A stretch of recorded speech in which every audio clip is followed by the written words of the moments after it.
linear circuits, since the function f sub c is always a linear function.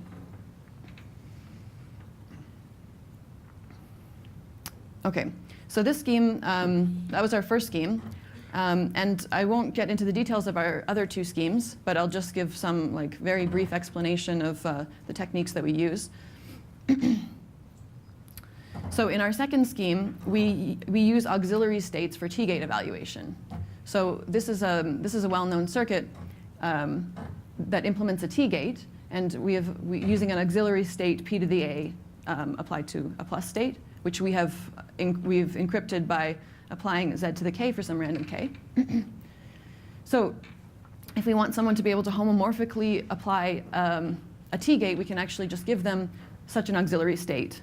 But the main problem with this approach is that we would need to make a state with p to the a applied to a plus state, and a is part of the quantum one-time pad key.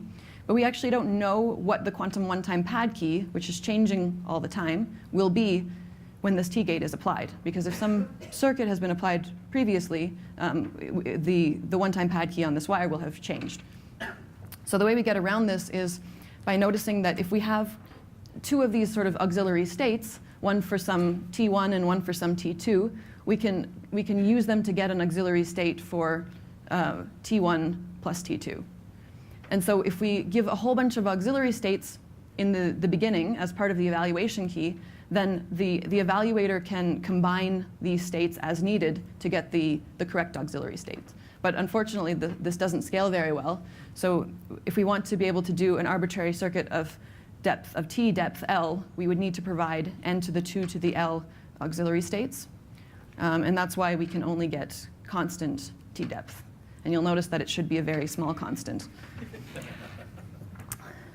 Okay, and then in our third scheme, we use a sort of entanglement version of the same circuit to delay the evaluation of this sort of p to the a correction until decryption. So this is the circuit the evaluator would do, except everything in this dotted box would be done later at the point of decryption.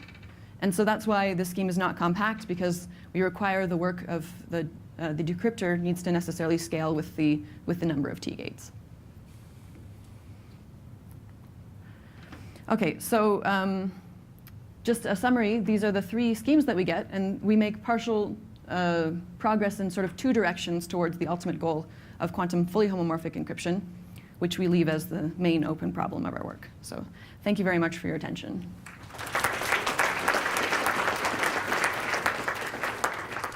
Questions for the speaker?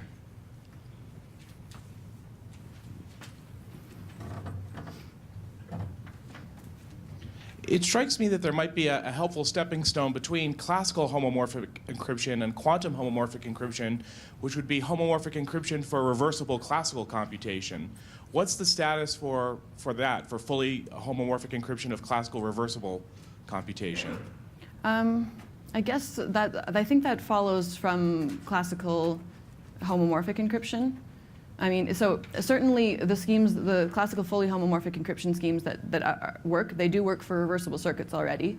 I'm not sure, it seems like that might just follow from any fully homomorphic, classical fully homomorphic encryption scheme, although perhaps that's not true. But the specific ones that do exist, they do work for classical reversible circuits.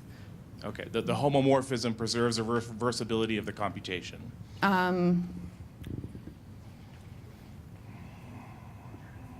Well, you can homomorphically implement the reversible circuits. I guess that's not really the same as saying that the computation you're doing is necessarily reversible. But yeah, it could be something interesting to think about. Okay, thanks. Thanks. Other questions? So this whole scheme depends on the security of the classical public key crypto system. Are you That's considering right. that secure against quantum computers too, or just secure against classical computers, or you just bootstrapping whatever's out there and you don't much care? I mean, okay, so of course it would be kind of silly to base this on something we know is broken by quantum computers. So luckily, the classical fully homomorphic encryption schemes that exist, they're not known to be broken by quantum computers. So they're based on things like learning with errors and like lattice problems.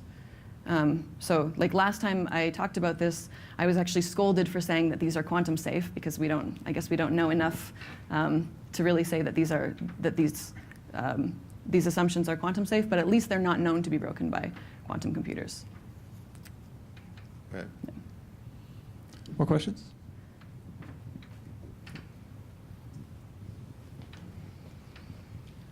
Okay, so this is probably not like the fully homomorphic encryption, but would it be like, could you show something like if you restrict yourself to just functions f for the classical homomorphic encryption that you can do like efficiently, and then does it follow that you naturally get some quantum homomorphic encryption for those? Oh, you mean like quantum circuits that are just implementing an efficiently simulatable classical? I guess, yeah, I guess.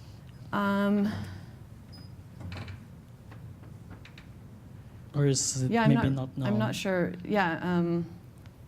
Because I guess when there's no question of, you're not concerned about efficiency, right? When you do the homomorphic Well, encryption? I mean, we're not concerned about like being particularly efficient, but everything should be polynomial. Okay. So, thanks. Other question?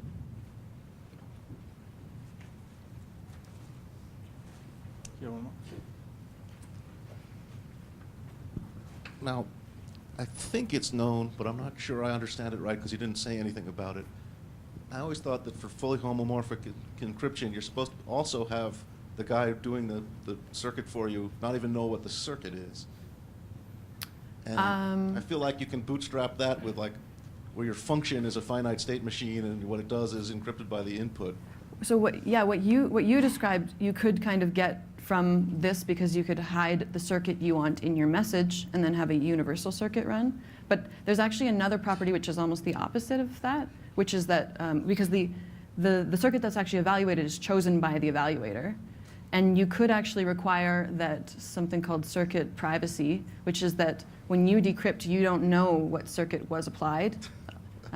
We have not analyzed whether or not we have that. Probably we don't have that in some of our schemes. Okay, but the first way just is sort of a natural consequence of the definition, and that carries over to the quantum? Yeah, I guess, yeah, you could just have, as part of your message that you encrypt, a description of the circuit you want to apply, and then ask the evaluator to apply a universal circuit. Now, there's nothing built in here that says they actually have to do that, though. But they sort of can, yeah. But yeah. Okay, so that concludes the morning session.